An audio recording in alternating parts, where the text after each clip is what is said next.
Ste se že kdaj spraševali, kako postaviti prvo ponudbo?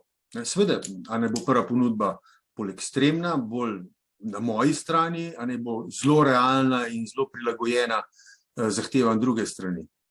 Seveda želimo postaviti s prvo ponudbo tako, da bomo imeli potem še nekaj prostora za popuščanje. Je pa nevarnost, če postavimo prvo ponudbo zelo ekstremno, ker taka ponudba lahko drugo stran odbije ali pa celo povzroči, da druga stran postavi svojo ponudbo še bolj ekstremno. In potem grejo pogajanja seveda namesto v približevanje, bolj v oddaljevanje.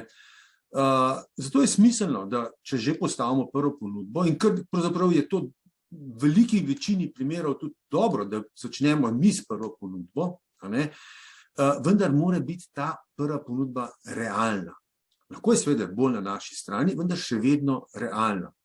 In s tem, ko druga stran se potem začne pogovarjati o tej ponudbi, potem smo se nekako zasidrali neko začetno točko.